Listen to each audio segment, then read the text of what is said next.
스토리텔링 성경 마태복음 제2장 동방박사와 아기 예수의 피난. 소제목입니다. 동방의 박사들 아기 예수를 경배하러 오다. 예수께서 태어나신 곳은 유대 땅 베들레헴. 때는 로마의 속국이 된 팔레스타인 지역을 헤롯이 통치하던 시기였습니다. 이 헤롯은 흔히 헤롯 대왕으로 불리는 자로 헤롯 왕조의 창건자입니다.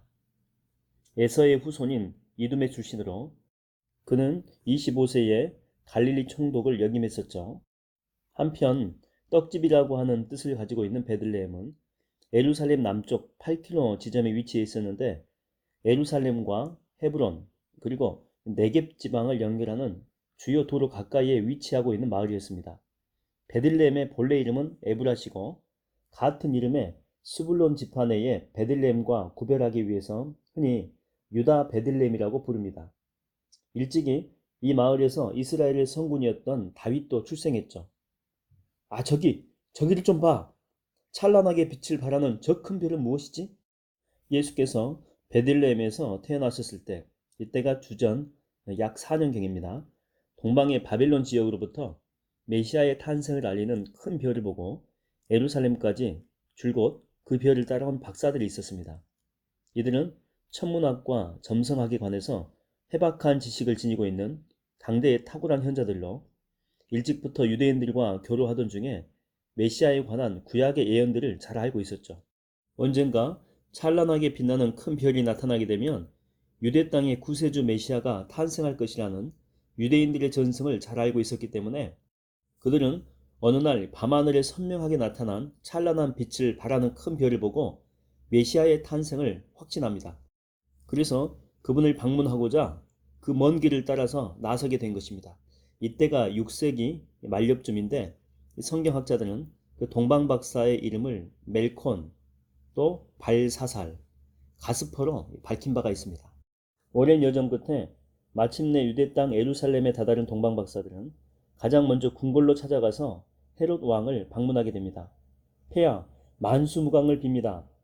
저희는 먼 동방 땅에서부터 메시아의 큰 별을 보고 그분의 탄생을 축하하여 그분께 경배하러 왔나이다. 오늘날 유대인의 왕으로 태어나신 그분은 어디에 계시는 것입니까? 유대인의 왕? 아니, 내가 유대인의 왕이거늘. 나 말고 또 누가 유대인의 왕이라는 게요? 그게 말이죠. 우리가 관찰한 그 별은 유대인의 왕이 탄생했음을 알리는 메시아의 별임이 분명해서 이렇게 말씀드린 겁니다. 어쨌든 알겠소. 그대들은 잠시 물러나 있도록 하시오. 동방박사들의 말에 헤롯은 크게 당황했습니다. 누군가 자신의 왕좌를 호시탐탐 노리고 있다는 과대망상증에 시달리던 70세가량의 헤롯은 심히 불안해했죠. 메시아를 앞세운 백성들의 정변이 가장 먼저 뇌리를 스치게 됩니다. 이방 박사들의 궁중 방문 소식에 백성들도 술렁거리게 되죠. 메시아를 학수고대하던 유대 백성들보다 이방 땅의 박사들이 먼저 징조를 읽었다니. 어쨌든 기다리고 기다리던 메시아는 과연 탄생할 것일까요? 아니면 이제껏 그러했듯 이번에도 헛된 소문일까요? 온 예루살렘 백성들의 마음이 뒤숭숭했습니다. 동방박사들을 잠시 물리친 헤롯은 궁중 자문단인 제사장들과 율법 교사들을 궁궐로 급히 불러 그들에게 묻습니다. 오늘 동방에서 온 박사들에게 메시아의 별에 관한 그런 소식을 들었어. 그들은 말하기를 이 땅에 유대인의 왕이 태어난다라고 했어. 그렇다면 구약의 선지자들은 메시아가 이 땅에 어디에서 태어날 것이라고 예언을 했어. 제사장들과 율법교사들, 그들은 헤롯의 속마음을 조금도 모른 채 망설임 없이 즉각 대답합니다. 유대 땅 베들레헴입니다. 선지자 미가가 그렇게 예언했습니다. 폐하, 미가서 5장 2절에 다음과 같이 기록되어 있습니다. 너 유대 땅 베들레헴아, 너는 비록 작은 마을이지만 내게서 통치자가 나와 내 백성 이스라엘의 목자가 될 것이다 라고 말이죠. 그게 확실하오? 미가란 선지자가 정말로 그런 예언을 했단 말이요? 네, 그렇습니다. 미가 선지자는 유대 땅 베들레헴에서 유대인들을 다스릴 통치자, 곧 유대인의 왕이 탄생할 것이라고 분명히 예언했습니다. 미가는 주전 8세기 초엽부터 7세기 말년까지 남한국 유다에서 활동한 선지자로 이사야 선지자와 동시대에서 예언 활동을 펼친 인물입니다. 헤롯은 동방박사들을 다시 궁궐로 가만히 불러들여서 메시아 별에 대해서 이것저것 관해서 묻게 됩니다. 그 별이 언제, 어디에서 나타났고, 어디로 이동했으며, 또 어디에서 멈추었는지를 꼬치꼬치 캐물었습니다. 마치 자신도 메시아의 별을 기다렸다는 듯이 박사들의 의심을 사지 않기 위해서 부드러운 어조로 물었던 것이죠. 박사들에게 모든 답변을 들은 헤롯은 짐짓 호의적으로 이렇게 이야기를 합니다. 잘 알았어. 나도 나름대로 알아보니 그 아기는 베들레헴 마을에서 태어난다라고 하오. 그러니 얼른 베들레헴으로 가서 그 아기를 찾아보도록 하시오. 그 아기를 찾거든 내게도 꼭 알려주시오. 나도 유대인의 왕으로 태어난 그 아기에게 경배할 생각이요. 동방박사들은 헤롯 왕의 말을 거지것대로 알아듣고는 왕에게 존경의 예를 표한 후에 즉시 베들레헴으로 향하게 됩니다. 길을 떠날 때 동방에서부터 보았던 그 큰 별이 다시 나타나 찬란한 빛을 발하며 그들을 이끌어 주었습니다. 아, 저기 봐, 저기 그 별이 다시 나타났어. 자, 서둘러 별을 따라가자고. 동방박사들은 별에서 눈을 떼지 않았습니다. 이번에도 별을 잃어버리면 다시 헤매게 됩니다. 훗날에야 알게 된 사실이지만 별을 놓쳤다고 선뜻 왕궁으로 찾아갈 일이 아니었습니다. 그 때문에 메시아의 탄생 소식이 헤롯에게 들켜 많은 영아들이 살해당하고 아기 예수는 이집트로 피난 가야만 했습니다. 여보게들, 저기 하늘을 보시오. 이제 별이 한 곳에 그대로 멈추었어. 동방박사들을 인도하던 찬란한 큰 별은 베들레헴 마을에 어느 한 곳 위에 이르러서 그대로 멈추어 섰습니다. 그리고 그 아래로 찬란한 빛을 비추고 있었습니다. 박사들은 메시아의 별이 마침내 멈추어 선 것을 보자 뛸 듯이 기뻐하며 서둘러 별빛이 비추는 그 집으로 들어갔습니다. 과연 그 집에는 갓 태어난 아기가 어머니 마리아의 품에 고이 안겨 있었고 아버지 요셉도 곁에 함께 있었습니다. 하지만 태어난 장소는 누추한 외양간이었습니다. 이 아기가 바로 유대인의 왕으로 오신 이로다. 오늘 우리가 그 광경을 우리 눈으로 직접 보게 되다니. 동방박사들은 마치 왕께 하듯이 그 아기 앞에 엎드려 정성스럽게 절했습니다. 그런 뒤 멀리 바벨론 땅에서부터 고이 간직해온 보물 상자를 열어 그 속에 든 황금과 유향과 몰약을 예물로 바치게 됩니다. 황금은 동서고금을 막론하고 그 불변의 성질과 다양한 용도로 인해서 매우 값진 귀중품으로 여겨졌습니다. 유향은 주로 아라비아 지방에서 자라는 보스웰리아라고 하는 나무의 껍질에 깊은 칼집을 내어 그 속에서 흐르는 진을 추출한 것으로 반질반질하고 향내나는 흰색의 값비싼 향료입니다. 그리고 몰약은 에티오피아, 아라비아 지방 등지에서 자라는 콤비포라 머라라는 나무에서 추출된 것으로 주로 방부제나 마취제로 사용되는 좋은 향을 지니고 있는 값비싼 물품이었습니다.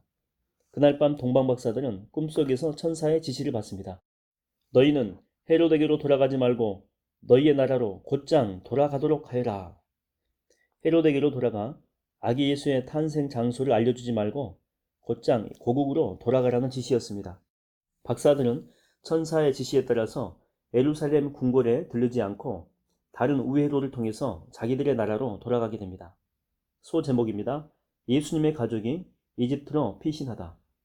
동방박사들이 그들의 나라로 돌아간 후에 앞서 요셉의 꿈에 나타났던 하나님의 천사가 다시 요셉의 꿈속에 나타나 말합니다. 요셉아, 헤롯 왕이 아기를 죽이려고 한다. 그러니 너는 어서 일어나 아기와 아내를 데리고 이집트로 피신하여라. 그리고 내가 다시 돌아오라고 지시할 때까지 그곳에 계속 머물러 있도록 하여라. 어서 서둘러라. 요셉은 그 밤에 즉시 일어나서 마리아와 아기 예수를 데리고 베들레헴을 벗어나서 이집트 땅으로 급히 피신하게 됩니다. 베들레헴에서 이집트의 변경까지는 대략 120km나 되는 먼 길이었죠. 당시 이집트도 로마 제국의 식민지였지만 헤롯 왕의 통치가 미치지 않았습니다. 당시 이집트 땅에는 100만 명에 달하는 유대인들이 여기저기 마을을 형성하며 살고 있었습니다. 그러했기에 요셉 가족에겐 아주 생소하고 낯선 피난지는 아니었습니다. 이집트로 내려간 요셉 가족은 헤롯 왕이 죽을 때까지 그곳에서 살다가 그가 죽은 후에야 유대 땅으로 돌아오게 됩니다. 그래서 구약시대의 선지자 호세아의 예언이 그대로 성취가 됩니다. 내가 이집트에서 내 아들을 불러내어노라. 호세아 11장 1절. 소 제목입니다. 헤롯 왕이 베들레헴과 그 인근의 아기들을 모조리 죽이다. 동방박사들이 떠나버린 것을 알게 된 헤롯. 그는 속았다는 사실에 얼굴이 불그락 푸르락 길길이 날뛰며 격분하게 됩니다. 박사들에게 속은 줄도 모르고 이제나 저제나 그들이 기다렸던 자신이 바보같이 생각되어서 화가 치밀었습니다. 헤롯은 박사들이 메시아의 별을 알아냈던 시간을 기준으로 이일절을 따져보아서 자신의 군사들을 즉시 베들레헴과 그 인근의 마을로 보내어 엄히 명령합니다. 너희는 베들레헴과 그 인근 마을들을 샅샅이 뒤져 2살 이하의 사내 아이들이 발견되면 모조리 죽여라. 단 한 명도 예외를 두지 마라. 오늘날에는 상상조차 할 수 없는 일이지만 고대 군주 전제주의의 폭군 치하에서는 얼마든지 가능한 일이었죠. 그래서 끔찍한 대학살극이 벌어지게 됩니다. 예루살렘에서 베들레헴까지의 거리는 대략 8km 정도. 헤롯의 군사들은 집집마다 뒤졌고 오두막까지 일일이 수색해서 산의 아기들을 찾아내어 죽였습니다. 여기저기 곳곳에서 울부짖는 소리가 들렸습니다. 아이를 잃고 목 놓아 울부짖는 부모들의 통곡 소리가 하늘에 사무쳤습니다. 권력이 눈먼 폭군 헤롯의 광분에 예먼 아기들이 죽어간 것입니다. 하지만 이 일도 일찍이 하나님께서 예레미야 선지자를 통해서 예고하신 일입니다. 보라, 라마에서 크게 통곡하는 소리가 들리는구나. 귀 기울여 들어보니 라헬이 자기 자식들을 잃고 목 놓아 슬피 울부짖는 소리로구나. 이 자식들이 없어졌으므로 그녀가 위로받기를 거절하는구나. 예레미야 31장 15절입니다. 예레미야 선지자의 이 예언은 옛적 라마에서 아이를 출산하는 도중에 죽은 야곱의 아내 라헬이 자신의 무덤에서 바벨론 땅의 포로로 끌려가기 위해서 그곳에 집결한 이스라엘 백성들을 바라보며 마치 제 자식들을 잃어버릴 심정으로 통곡한다라고 하는 그 사실을 문학적으로 묘사한 말입니다. 라마는 베냐민 지파 성읍으로 남왕국 유다가 멸망했을 때에 그 백성들이 바벨론 포로로 끌려갈 때 집결한 곳입니다. 오늘날 예루살렘에서 북쪽으로 8km가량 떨어진 곳에 위치한 엘람으로 추정이 됩니다. 그런데 마태는 예레미야 선지자의 이 문학적인 표현을 헤롯의 유아학살로 인해서 울부짖고 통곡하는 예수님 당시의 베들레헴 여인들에게 적용시킨 것입니다. 그 까닭은 야곱의 아내이며 요셉과 베냐민의 모친인 라헬은 이스라엘 모든 어머니의 조상으로 라헬의 무덤이 베들레헴 근처에 있었기 때문이죠. 그래서 옛적 라헬의 통곡은 현재 베들레헴 여인들의 통곡으로 자연스럽게 연결이 될 수 있었던 것입니다. 소 제목입니다. 예수님의 가족이 갈릴리 지역의 나사렛 마을에 정착하다. 시간이 흘러 아기 예수의 목숨을 노리던 헤롯 왕이 죽게 됩니다. 이 헤롯은 팔레스타인의 헤롯 왕조를 창건했던 헤롯 대왕입니다. 그는 무려 33년 동안 유대 땅을 통치한 인물로 자신의 왕좌를 유지하려고 무자비하게 사람들을 죽였습니다. 주변의 모든 사람을 의심하여 심지어 아내와 장모와 세 아들까지 죽인 잔인한 폭군이었습니다. 그의 혈통은 반은 유태인이고 반은 이교도였습니다. 로마 황제는 이 헤롯에게 유대 땅을 다스릴 통치권을 주었지만 대부분 정통파 유대인들은 그의 왕권을 인정하지 않았습니다. 헤롯 대왕이 죽은 후 이때가 주전 4년경입니다. 하나님의 천사가 다시 꿈에 나타나 요셉에게 지시합니다. 요셉아, 이제 너는 일어나 이스라엘 땅으로 들어가라. 아기 예수의 목숨을 노리던 자들이 죽었느니라. 천사의 지시를 받고 요셉은 즉시 움직입니다. 피신해 있던 이집트 땅을 떠나서 가족을 데리고 이스라엘로 돌아가게 됩니다. 성경은 요셉 가족이 이집트에 거주하고 있던 기간과 그곳의 생활에 대해서는 침묵하고 있습니다. 헤롯 대왕이 죽자 팔레스타인 지역은 그의 세 아들에 의해서 분할 통치됩니다. 그들은 분봉왕이 되어 다스렸는데 아켈라오는 유대와 사마리아와 이두메 지방을 다스렸고 헤롯 빌립은 이두레와 드라고닉과 아울람과 바탄의 지방을 다스렸습니다. 그리고 헤롯 안디바는 갈릴리 지역과 요단 동편의 땅인 베레아 지방을 다스리게 됩니다. 헤롯 대왕을 이어서 유대와 사마리아 지방의 왕이 된 아켈라오는 헤롯 대왕과 사마리아 출신인 마르다게 또는 말타게 사이에서 태어난 자로 아버지 못지않게 잔인한 폭군이었습니다. 그는 유월절에 유대 백성들이 성전에 모여 자신의 부왕 헤롯 대왕이 살해한 2명의 애국자를 애도하고 있음을 발견하고 병력을 풀어 3천 명이나 되는 사람들을 무차별적으로 학살하였습니다. 요셉은 이스라엘 땅으로 돌아와서 이 같은 소식을 들었을 것입니다. 그래서 요셉은 무자비한 아켈라오가 다스리는 유대 지방으로 들어가기를 두려워했죠. 그러던 차에 요셉은 다시금 꿈속에서 천사의 지시를 받고 멀리 이스라엘 북쪽 갈릴리 지방의 나사렛 마을로 들어가 살게 됩니다. 그곳은 당시 아켈라오의 친형제인 헤롯 안디바가 통치하는 땅이었습니다. 이리하여 요셉 가족, 요셉과 마리아와 예수죠. 이들은 갈릴리 지방의 나사렛 마을에 정착하게 되었는데 이런 사실도 구약 성경에 이미 예언된 바가 있습니다. 보라, 그는 나사렛 사람이라고 불릴 것이로다. 이사야 11장 1절. 그런데 자세히 살펴보게 되면 구약 성경에서 이 같은 내용이 직접적으로 언급된 곳은 없습니다. 하지만 구약의 선지자들은 장차 오실 메시아가 멸시와 천대를 받게 될 것이라고 예언하게 됩니다. 당시 갈릴리 지방의 나사렛은 멸시와 천대를 받던 가난하고 비천한 동네였습니다. 그래서 나사렛 사람이라고 하는 말은 흔히 촌뜨기라는 말로서 하층의 백성을 일컫는 경멸적인 용어였습니다. 그래서 이후에 예수님도 일생을 나사렛 예수라고 하는 놀림과 멸시와 천대를 받게 됩니다. 그렇게 미천한 목수의 집안에서 태어나 가난한 동네 나사렛에서 성장하신 예수님. 그분은 구루터기만 남아있는 초라한 다윗의 왕통에서 뻗어나온 연약한 싹이요 가지로서 조롱과 경멸을 받으며 자라난 왕이신 메시아였습니다. 그런 맥락에서 나사렛은 또한 히브리어로 싹 혹은 가지란 의미를 가지고 있습니다.